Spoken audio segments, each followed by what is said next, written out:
Welcome to Finding Zen with Michael Pottern, where everyday moments become sacred. I'm your host, Michael Pottern. Together, we explore how presence shows up in people's lives and the quiet gifts they reveal themselves to be when we truly pay attention. So take a breath, settle in, and let's hear what presence has to say.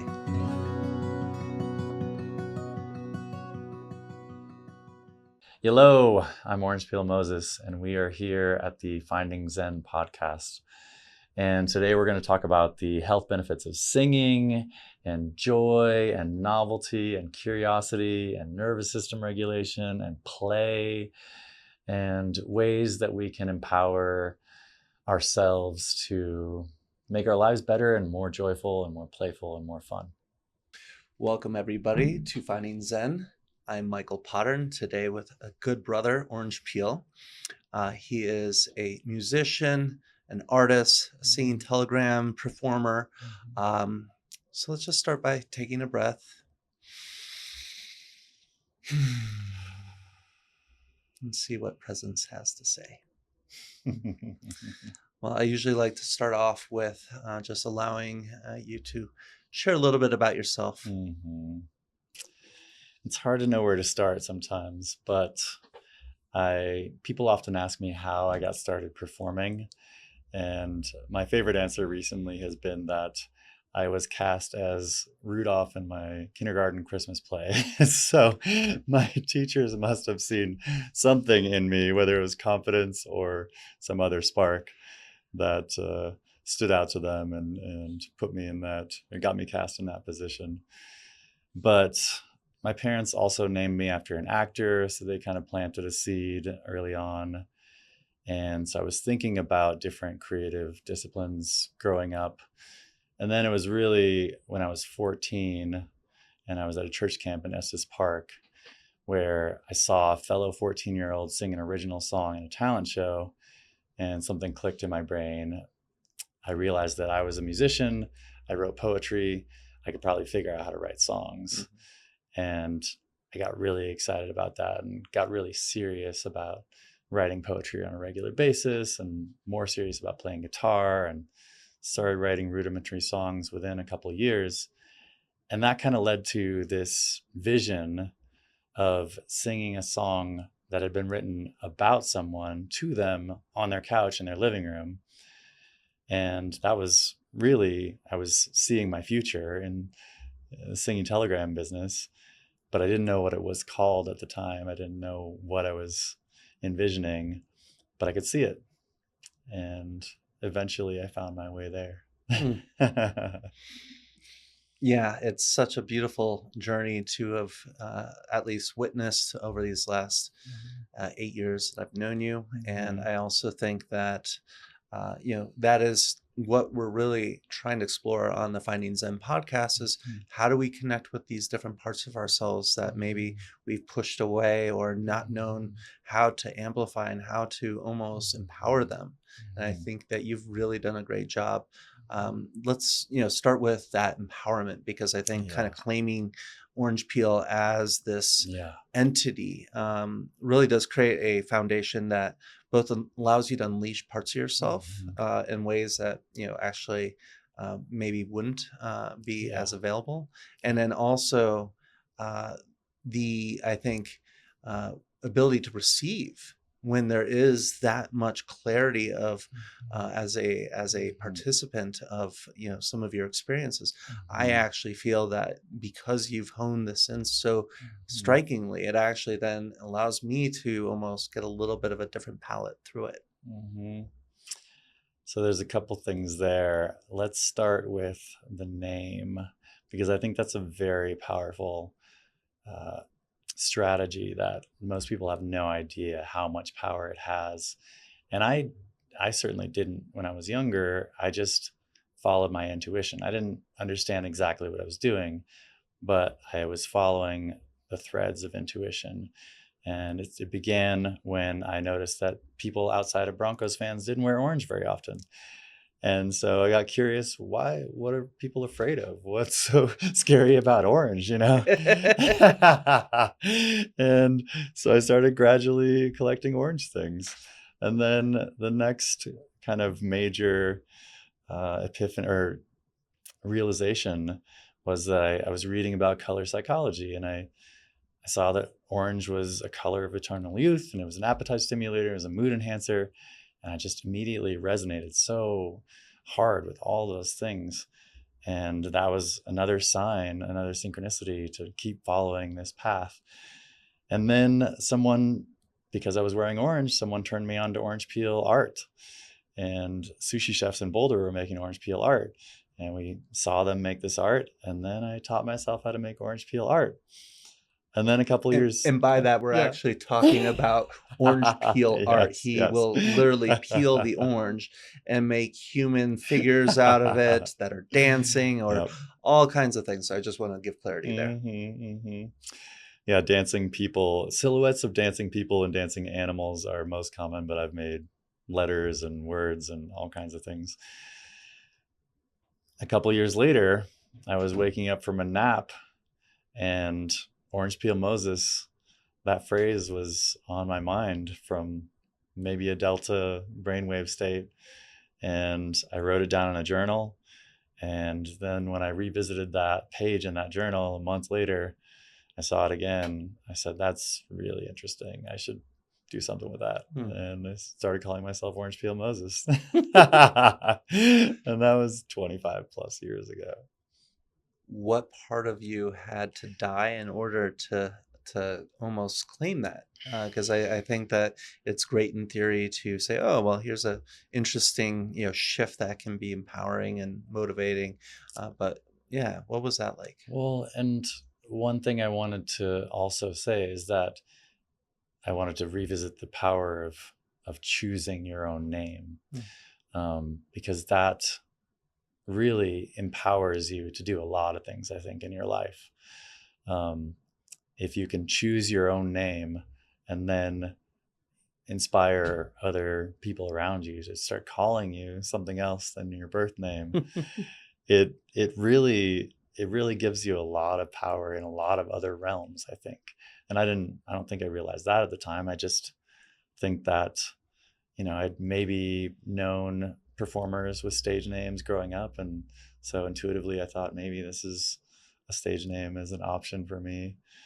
But, and then your question was, what part of me had to die?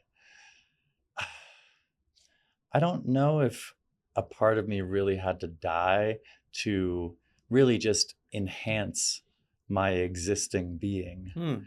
Because I think that all this, I don't really feel much separation between the stage and, all the world's a stage, right? I feel like I have just enhanced what I was born with and what I curated over all these years. And it's just become more and more me as I've kind of fed that part of me. Yeah. So I don't think a part of me had to die necessarily. I probably wasn't as funny growing up. I probably wasn't as entertaining. I certainly wasn't as good of a musician growing up, but I was on a journey towards becoming myself. Well, and thank you for that clarification, because I think that even then, where does orange peel end and, you begin? I think that it's like, well, it can be a yes and it can be both at the same time. And if you look at life as not work, but I can show up and bring this magic to any moment, which I see you do all the time.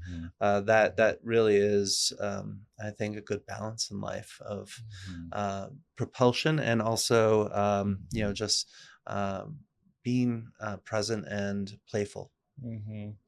And I do certainly, I think, separate myself from this persona sometimes on occasion, because I'll wear all black once in a while, or I'll wear all white once in a while, and I'll see friends at a party and they won't recognize me immediately, which is a fun experiment. Last night I was at a birthday party and I was wearing all black, and my friends were like, "Is everything okay?" It's funny that people are worried about me when I don't wear orange. Well, I love it. And Mm, let's start to just, I guess, yeah, get into the craft, yeah, because now we yeah, have yeah, the yeah, persona. And yeah. then, so I think let's talk about singing just in and of Yes, itself, because I know yes, you and I yes. like to discuss kind of the neuroscience sometimes of Mm-hmm, music, mm-hmm, and mm-hmm. also human Yeah. connection. Mm-hmm. What does that look like in your world? Yeah, so fortunately, I grew up in a church, but not like a very strict church. It was a Methodist church. And so I was experiencing the health benefits of singing from a young age, even though I didn't know anything about the science or details at that time. But I was singing with a group and experiencing like maybe a little bit of collective effervescence in those environments. And but when I got inspired to try my hand at songwriting and get more serious about guitar, I started singing by myself. And that's a whole other journey, though, singing by myself. And fortunately, I think that I was confident enough to do it. And I was encouraged a little bit. I remember a teacher, just walking with a teacher in a hallway one time, and a teacher being like, you have a good voice. Like, you should be on the radio. And fortunately, I got some of that encouragement, but not everyone does. I mean, Elvis didn't get that encouragement from certain people. Shakira didn't get that encouragement from certain people. And fortunately, they had the determinations and perseverance to persevere.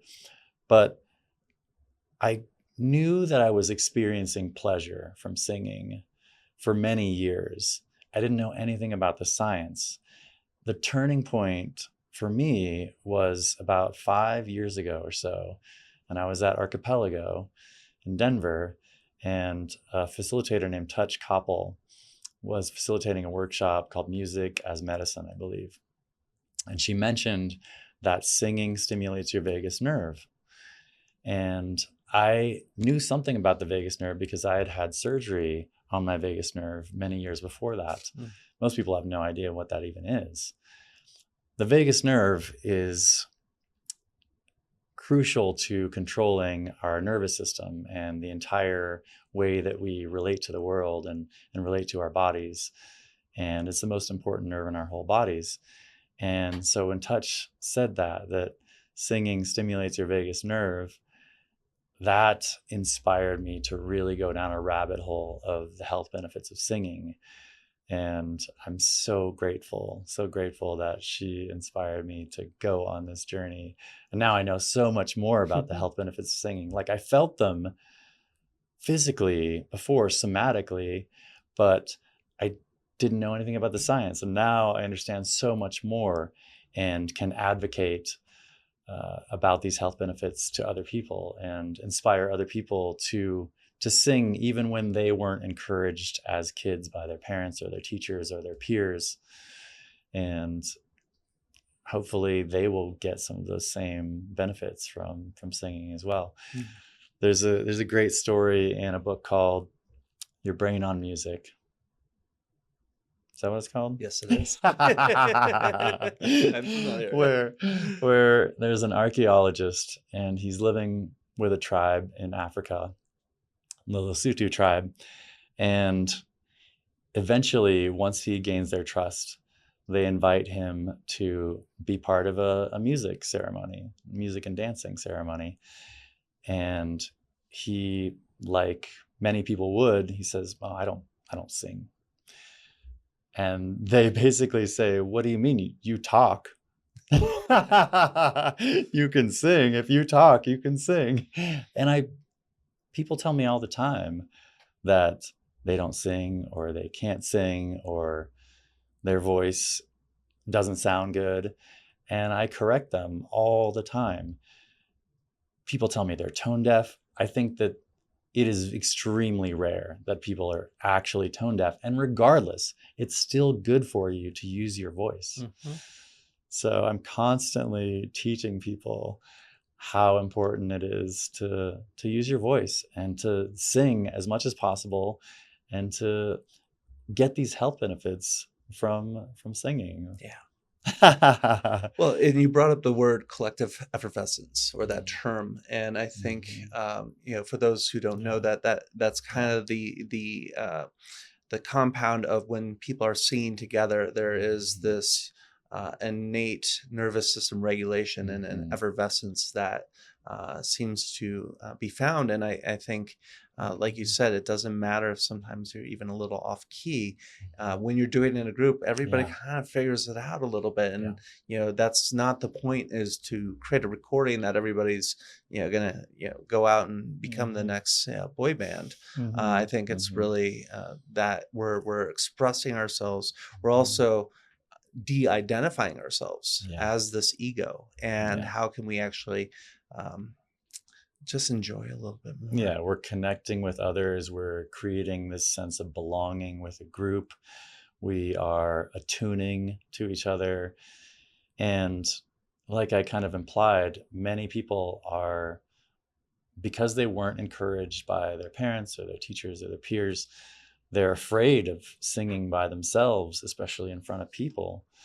And but when you have a group singing environment, that fear often disappears because everyone is blending together in this beautiful harmony, Mhm. and they are creating this music together, and also this just emotional attunement and this larger than life experience of belonging and being a part of something larger, and being part of a collective Yeah. and a community. And it's a really powerful, and that's one of the reasons, I would argue that that's one of the biggest reasons why people go to church, Mm. outside of all of the other things that people think they go to church for, I think, is group singing. Yeah. Because that just doesn't happen everywhere all the time. Unless you're in a choir or unless you're in a band, you don't get that group sing along experience very often.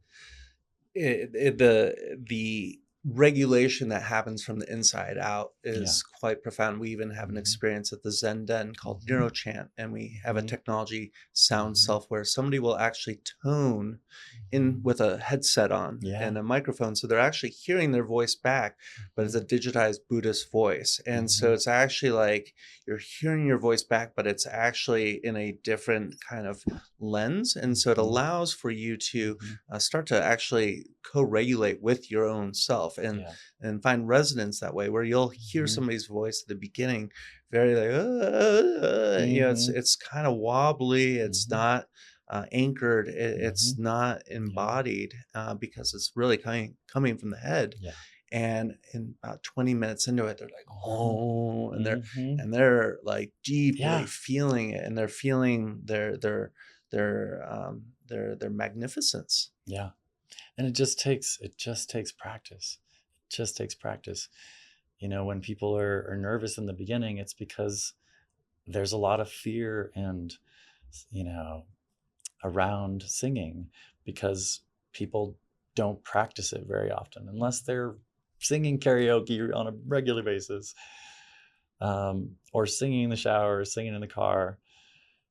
It's really edgy for a lot of people, and but like anything else, just like if you practice yoga, you get better at yoga. If you practice jogging, you get better at jogging. Like anything else, the larynx and all the musculature that's involved in singing, your diaphragm, everything, you get better if you practice.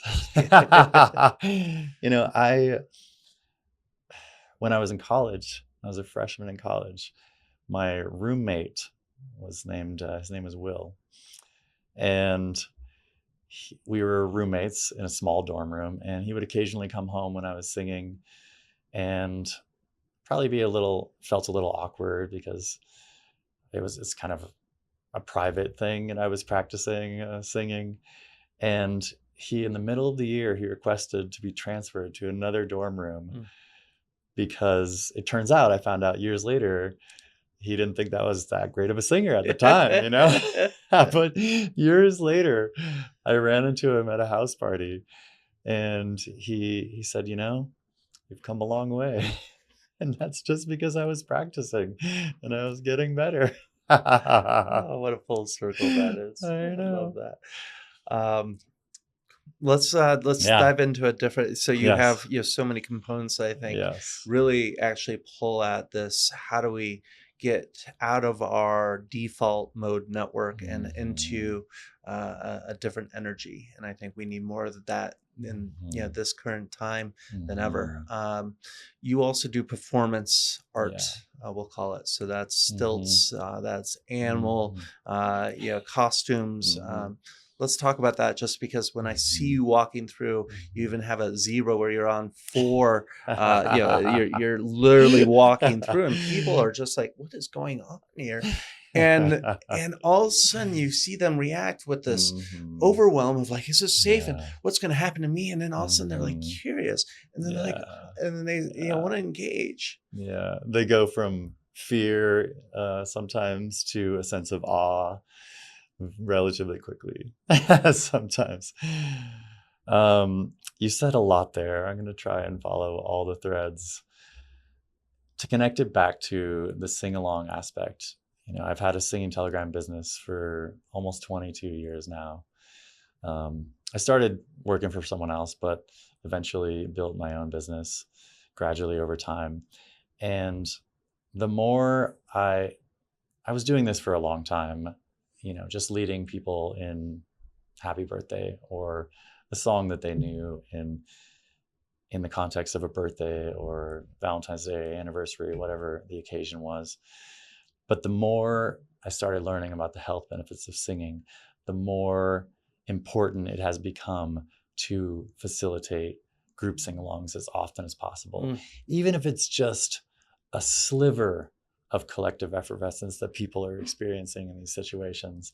I want to give them that little sliver as often as possible. Um, but also the performance aspect. When someone sees me on four-legged stilts, is what I usually call them, and they're not expecting that.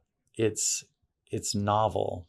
And the thing about our brains is that if we have the same routine every day and our brains notice that, they just start predicting what's going to happen.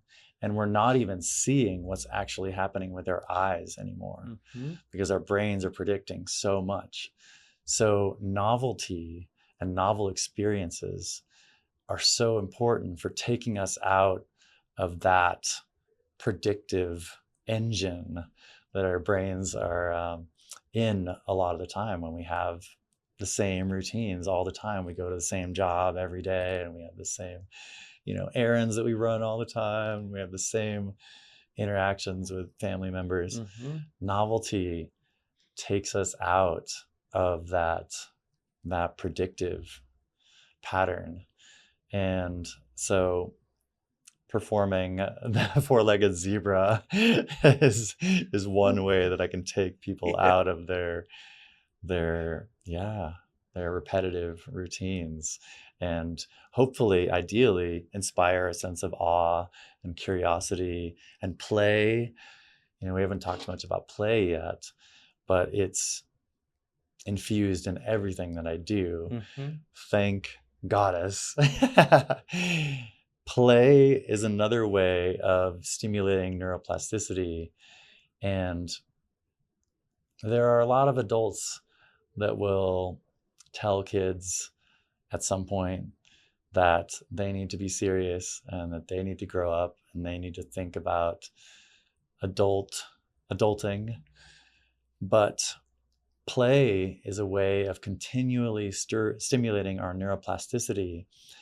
And why not? If we have the ability to continue growing and evolving for our entire lives, why wouldn't we continue to take advantage of that opportunity? Hmm. And I'm fortunate I get to play all the time in my work. But we all have the opportunity to play in whatever. There's play can take so many shapes and forms, whether it's being creative, whether it's watching a movie or something that just inspires your imagination, Yeah. whether it's playing with your kids or playing with your peers, or playing games that ideally aren't too focused on the rigid winning end goal. and dancing. There's so many ways to play, and it's so much more important than most people realize. Mm.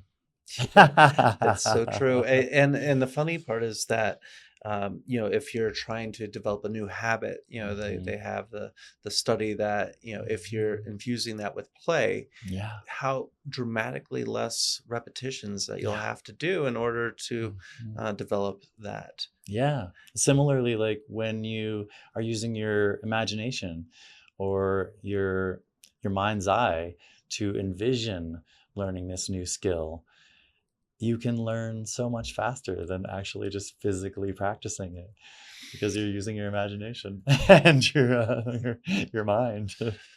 Well, now we get into one of my favorite parts of what you Mhm, do. mhm, The surprise of the telegram, mhm, and mhm, that personal side mhm, of what goes on for somebody who's receiving it. mhm, Because I can mhm, only imagine from mhm. somebody actually did this for me, and I only thought this was in movies, and Yeah, all the yeah. and what are other people saying, and all the innate things that kind of come up, and Mhm, then the settling, and that's like, and I see them just like sit mhm, back, and they're like, I'm gonna sit down and appreciate this. mhm. Yeah, let's dive into that. Yeah. So singing telegram recipients react in a whole spectrum of different ways. And I didn't realize this until, more recent years when I started learning about the nervous system. But I am affecting people's nervous systems in different ways, depending on how they're perceiving this. So some people, maybe on Valentine's Day, if, a partner is sending me to another partner and they have a really healthy romantic relationship, they are going to be, in some cases, incredibly touched and moved emotionally by the sentiment of this really unique, special surprise. And they're never going to forget that experience. And we should talk about experiences as well. But in other cases, I'm literally pranking someone in a way. And so, and some people really don't like to be put on the spot. They don't like to be the center of attention. They don't like to be embarrassed in front of other people. But I would argue that it's still good for them in many cases, because just because you don't like to be embarrassed in front of other people doesn't mean that, the person that sent this or the group that sent this doesn't care about you and wants you to feel celebrated in front of other people that can witness you being celebrated. And so I'm sure that, and I can give you examples, I'm sure that some people's nervous systems just totally freak out when I first arrive at their office. Today, let's talk about today. Today, I went to Google, the corporate offices of Google in Boulder, and I had an accomplice that was bringing the recipient down to sign for a package, and he gets into the lobby, and I'm in my Cupid costume and my diaper and my wings and my heart glasses, and he's like, "Oh my god." His buddy in California sent me on his birthday, and I'm in my diaper singing to him in the lobby of his corporate job headquarters. And afterwards afterwards he said that when he was approaching the lobby, he was coming through the doors, he had this thought in his mind: this is a setup. And he was right. There's another story that is relevant in this case. I was once hired around Valentine's Day to sing to a woman who was a swim coach. And I went to the swim meet, and I was in a spandex Nemo clownfish costume. So orange and white spandex skin tight costume with flying fish wings and this huge dorsal fin on my head. And I go into the swim meet, and it's packed. It's a huge swim meet. There's tons of people. And those venues are really echoey. So it's really loud. I walk all the way around the swimming pool till I get to the swim coach. And no one would have heard me except the people right around her. No one would have heard me sing to her. But I was very visually memorable. And so the swim coach insisted that we go outside for me to deliver this singing telegram. And we go outside and I start singing these songs, and they were from a lover, I think, or a partner, someone who cared about her. And as I started singing, she started talking to herself. She said, "It's all going to be okay. This is going to be over soon." So she was self-soothing her own nervous system.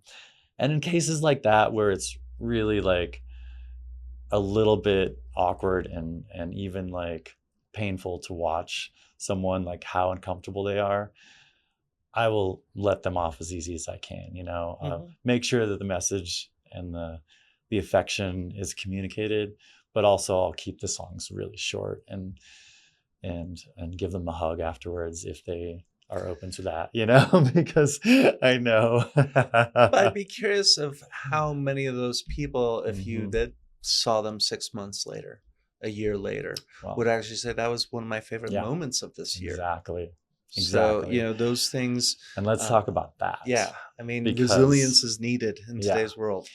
Well, and studies show that experiences bring more lasting happiness than material gifts. So these experiences, regardless of whether you were initially embarrassed or not, these experiences will stay with you forever. You will never forget these. And I know that because I have friends who I sang to 10 or 15 years ago who still, every time they introduce me to someone new, they'll make a point of saying, "Orange Peel sang to me 10, 15 years ago at my birthday party at this restaurant." And that memory is still larger than life in their mind, because singing telegrams qualify as emotionally charged events. So anytime our emotions are heightened in an experience, whether we're scared or whether we're just deeply touched and all kinds of in-between emotions, those memories stick with us longer than any other memory. And so these singing telegram experiences are really gifts that keep on giving, because the recipients are going to relive these memories over and over throughout the course of their lives. I sang at an office yesterday. The customer that hired me 20 years ago, the recipient who I was going to sing to got a singing telegram for her. 20 years later, she finally sent me to sing to him on his 50th birthday. That's more evidence of how long these experiences stick with people, and they'll often pay them forward and give these experiences to other people. Yeah. And I would also be curious with that same person that we were talking about is if you did 6 months later check in, has there been another situation where you actually were a little bit more resolved or able to stay in your body and not into flight or fight? So I think that these little things, because they're safe, we'll say, because there really isn't a worst case thing. They're done with love. They're done with care by the accomplices and the actors and the cupids involved.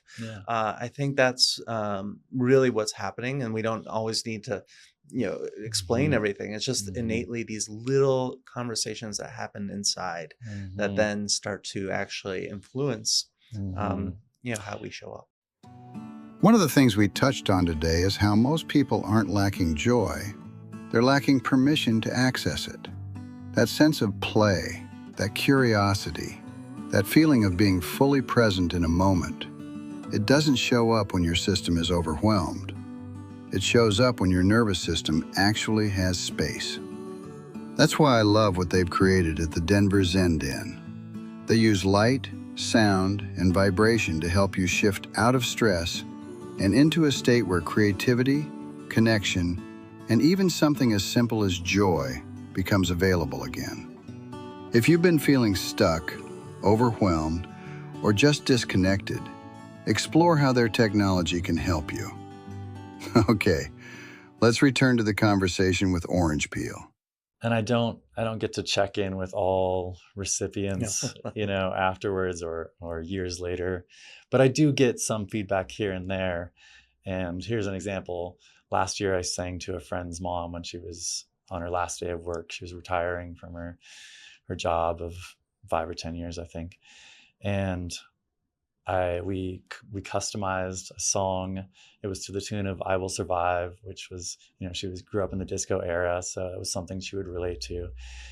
And we customized it from top to bottom. Her daughter and her husband helped me elaborately customize this song, and it was full of stories and inside jokes and all these, and also kind of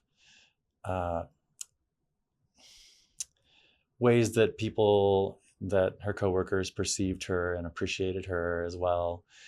And I sang it to her, and she laughed, and her coworkers got a big kick out of it.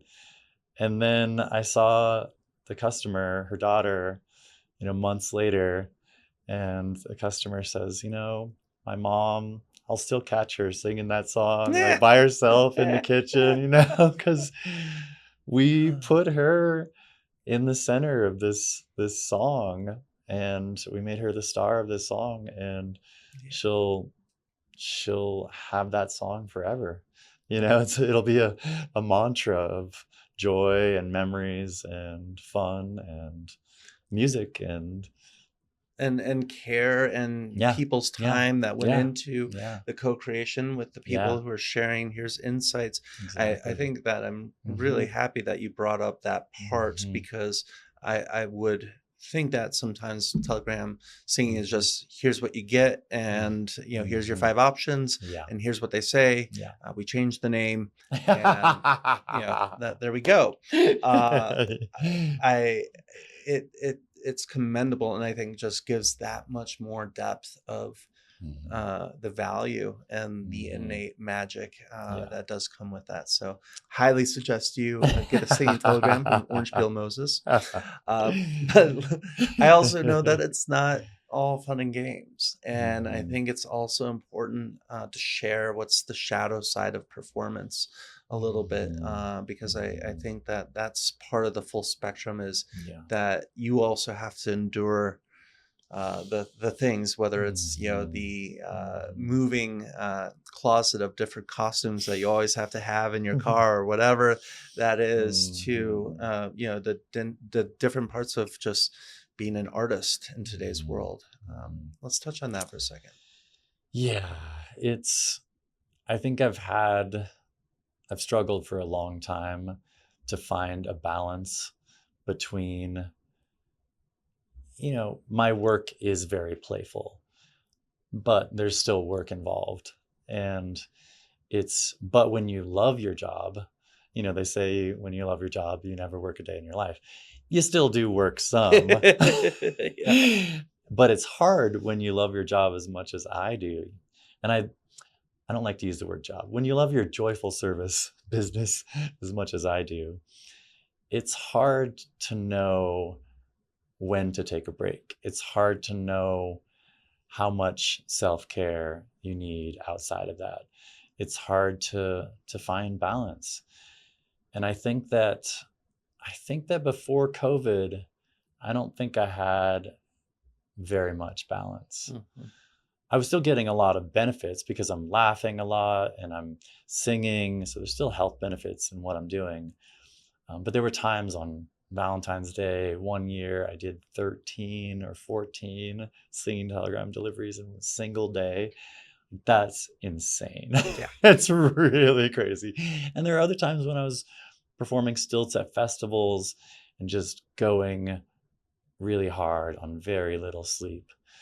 And it was because I loved it. And I could have stood to find more balance. And thankfully, during COVID, I found Archipelago. And that was the beginning of really finding more self-care in my life and learning more about how to take care of my health and how to balance my recreational downtime with my joyful service business. And that has been infinitely educational, including my experiences with Zenden, among other beautiful methodologies and somatic healing methods. And to give clarity, Archipelago Denver is a mindful social club that we're both a part of. It's actually also where the Zen Den is housed in this really cool 1800s mansion. But I love this podcast, and especially having people like yourself who I know in such deep ways, but now I just saw a different lens of, oh, you're really bringing joy.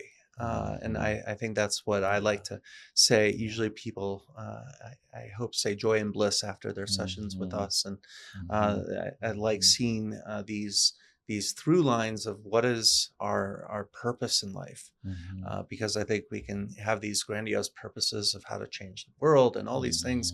But if we're just bringing joy into the world, and we can bring joy to the person in front of me who then shifts out of whatever bad day that they were having and can let down the bags for a moment and just say, all right, this is so interesting. I'm going to pay attention. Yeah. Sometimes people have mixed feelings about aging, and especially milestone birthdays. Some people have a really hard time with milestone birthdays because they feel like this is a true sign that they're getting older and that they're going to die eventually, you know? But a singing telegram on a milestone birthday can completely transmute someone's like negative feelings about this occasion. And I've seen it happen. I've seen people just be completely bummed out about this, this milestone birthday, and the fact that the death is one day closer, and then I'll go in a Grim Reaper costume and sing silly songs, and it just brings so much levity and joy to this memory that completely, as we talked about, this memory will stay with them forever. And so to have it transmuted into a joyful, light, fun, playful occasion rather than, this kind of morose, depressing milestone birthday, it just completely changes that experience.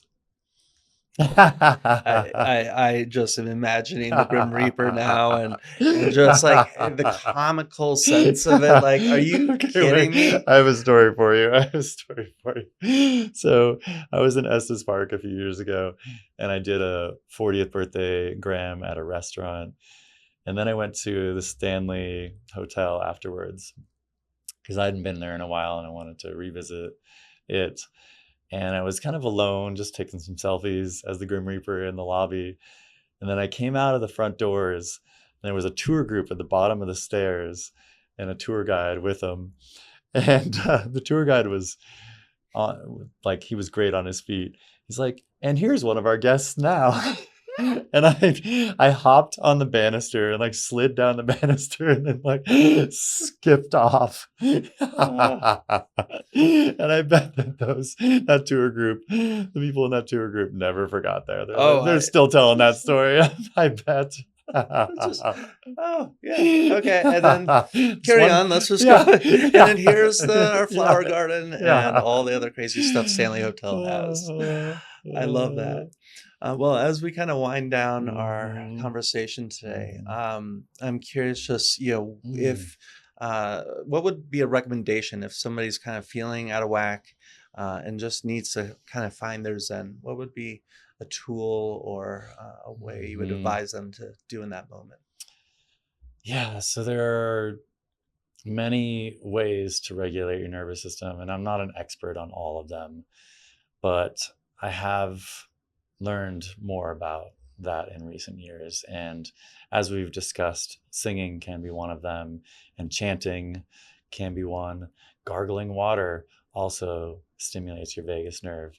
So it's similar to singing and chanting. Exercise helps you regulate your nervous system. Sunshine, sun gazing first thing in the morning or at sunset helps you regulate your nervous system and your sleep health.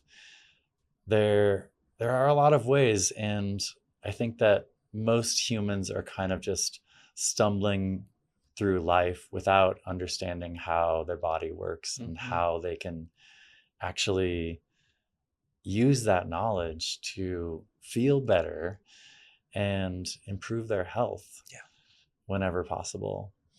And I encourage everyone to study the nervous system and how it works, and find, some people intuitively find ways to regulate their nervous system, whether it's hiking in nature or whether it's yoga, and they don't necessarily understand exactly what's happening, but they follow their intuition and they find something, or they find singing and they fall in love with karaoke or whatever it is. And that's amazing.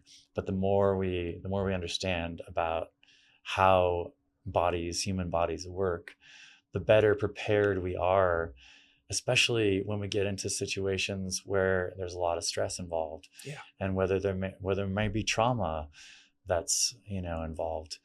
We empower ourselves to regulate and to not freeze in those moments, and to not run away if that's the instinct. the instinct.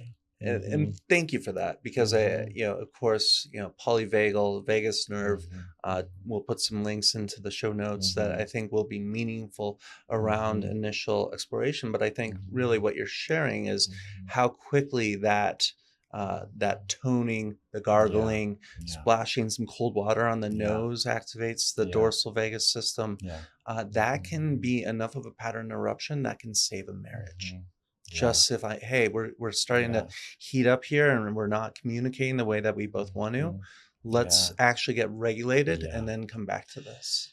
Yeah, it is incredibly important in especially, close friendships and romantic relationships to know how to regulate, because we all get triggered once in a while, and we can really fly off the handle if we don't understand what's happening in our nervous system. Exactly. And we can hurt the people that we love.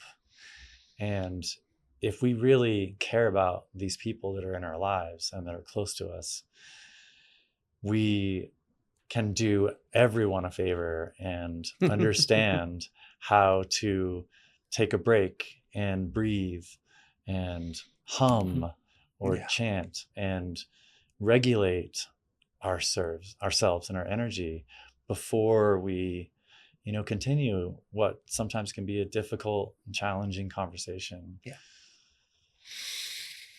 Thank you so much. And thank you, everybody that participated and listened today. May you move a little slower, listen a little deeper, and find a little more Zen in every day. Thank you. Thank you for being here today. If our conversation opened something new for you, a little presence, a little wonder, share it with someone who might need it. Until next time, move a little slower, listen a little deeper, and keep finding the Zen in your own life.